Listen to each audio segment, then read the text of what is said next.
Bismillahirrahmanirrahim, selamat siang dan salam sejahtera bagi kita semua. Kepada yang kami hormati, Ibu Sistia Wardiani selaku dosen biokimia pada mata kuliah kali ini. Assalamualaikum warahmatullahi wabarakatuh. Pada kesempatan kali ini, kami dari kelompok 11 akan mempresentasikan hasil tugas yang telah diberikan oleh kami dengan judul peranan vitamin pada perolehan ATP dari karbohidrat. Dengan anggota yang pertama, Muhammad Abdu, yang kedua Diana Salsabila, yang ketiga Anggia Kumala, yang keempat Faisal Kholis, dan yang terakhir Yusraifa Al-Khoira. Untuk vitamin yang berperan dalam perolehan ATP dari karbohidrat terbagi menjadi 3 bagian. Yang pertama, vitamin B1 atau tiamin, yang kedua, vitamin B2 atau riboflavin, dan yang terakhir, vitamin B3 atau niacin. Untuk vitamin B1 atau tiamin, tersusun dari pirimidin tersubstitusi yang dihubungkan oleh jembatan metilen dengan tiazol tersubstitusi. Bentuk aktif dari tiamin adalah tiamin difosfat, di mana reaksi konversi tiamin menjadi tiamin difosfat tergantung oleh enzim tiamin difosfotransferase dan ATP yang terdapat di dalam otak dan hati. Tiamin difosfat berfungsi sebagai koenzim dalam sejumlah reaksi enzimatik dengan mengalihkan unit aldehid yang telah diaktifkan, yaitu pada reaksi yang pertama, reaksi dekarboksilasi oksidatif asam-asam alfa-keto, misalnya alfa-ketoglutarat, pirufat, dan analog alfa-keto dari leusin, isoleusin, serta valin. Reaksi kedua yaitu reaksi transketolase, misalnya dalam lintasan pentose fosfat.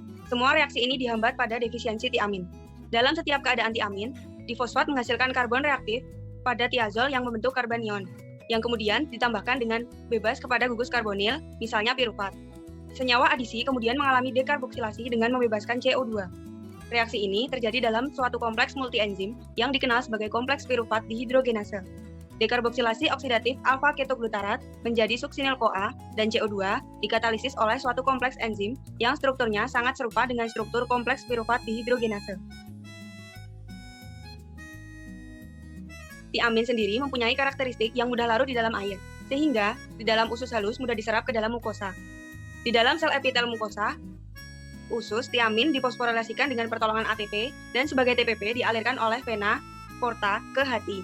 Tiamin diekskresikan di dalam urin pada keadaan normal. Ekskresi ini paralel terhadap tingkat konsumsi, tetapi pada kondisi defisien, hubungan paralel ini tidak lagi berlaku. Defisiensi tiamin. Gejala defisiensi tiamin, di sini penyakit tersebut ditandai dengan penimbunan asam pirufat dan asam laktat, terutama dalam darah dan otak serta kerusakan dari sistem kardiovaskuler, syaraf, dan alat pencernaan. Tubuh manusia mampu menyimpan tiamin sekitar 30-70 mg dan sekitar 80%-nya terdapat sebagai TPP atau tiamin pirofosfat. Separuh dari tiamin yang terdapat dalam tubuh terkonsentrasi di otot.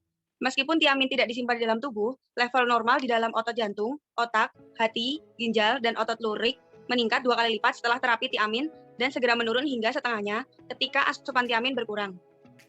Kemudian, asupan tiamin memiliki hubungan yang bermakna dengan kadar gula darah.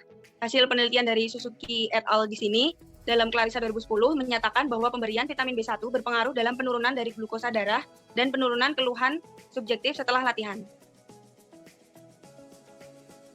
Kemudian yang kedua ada vitamin B2 atau riboflavin.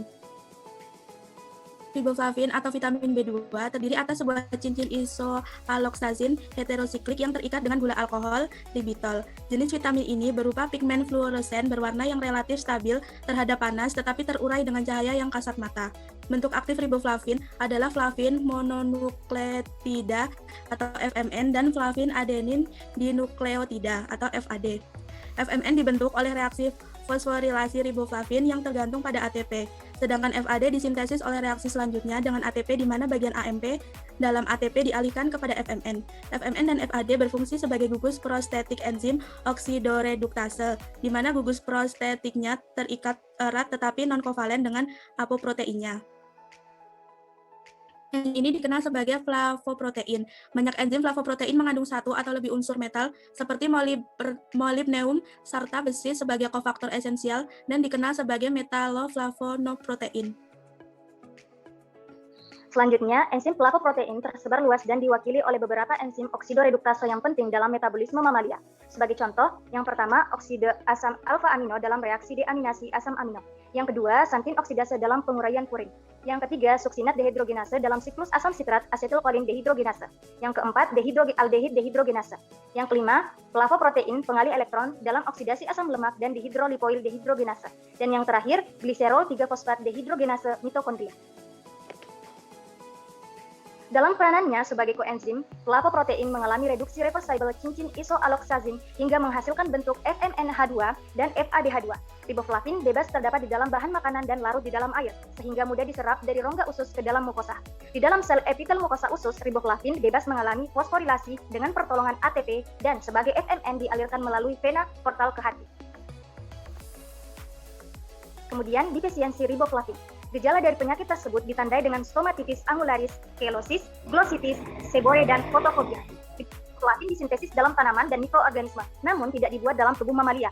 Ragi, hati, dan ginjal merupakan sumber riboflavin yang baik, dan vitamin ini diabsorpsi dalam intestinum lewat rangkaian reaksi fosforilasi, defosforilasi di dalam mukosa.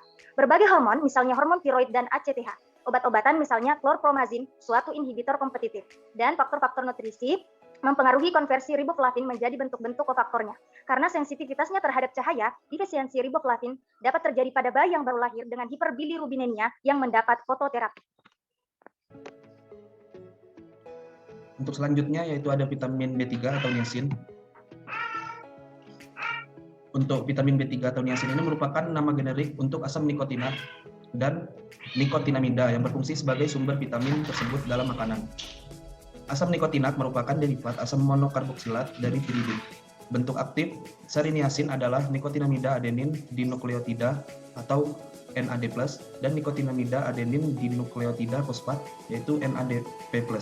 Nikotinat merupakan bentuk niacin yang diperlukan untuk sintesis NAD+ dan NADP+ oleh enzim-enzim yang terdapat pada sitosol sebagian besar sel. Karena itu, setiap nikotinamida dalam makanan mula-mula mengalami deamidasi menjadi nikotinat. Dalam sitosol, nikotinat diubah menjadi desamido NAD+ melalui reaksi yang mula-mula dengan 5-fosforibosil 1-pirofosfat atau biasa disebut juga PRPP, dan kemudian melalui adenilase dengan ATP. Gugus amido pada glutamin akan turut membentuk koenzim NAD+. Koenzim ini bias mengalami fosforilasi lebih lanjut sehingga terbentuk NADP+. Untuk defisiensi niacin, yaitu di sini ada gejala penyakit tersebut ditandai dengan penurunan berat badan, berbagai kelainan pencernaan, dermatitis, depresi, dan demensia. Untuk niacin ditemukan secara luas dalam sebagian besar makanan hewani dan nabati. Asam amino esensial triptofan dapat diubah menjadi niacin, di mana setiap 60 mg triptofan dapat dihasilkan 1 mg niacin. Terjadinya defisiensi niacin apabila kandungan makanan kurang mengandung niacin dan triptofan. Tetapi makanan dengan kandungan liosin yang tinggi dapat menimbulkan defisiensi niacin karena kadar liosin yang tinggi dalam diet dapat menghambat quinolinat fosforibosytransferase, yaitu suatu enzim kunci dalam proses konversi triptofan menjadi NAD+. Pyridoxal fosfat yang merupakan bentuk aktif dari vitamin B6 juga terlibat sebagai kofaktor dalam sintesis NAD+ dari triptofan, sehingga defisiensi vitamin B6 dapat mendorong timbulnya defisiensi niacin. Terima kasih. Saya kembalikan ke moderator. Baik, mungkin itu dari kelompok 11. Terima kasih atas perhatiannya dan kurang lebih kami mohon maaf. Wassalamualaikum warahmatullahi wabarakatuh.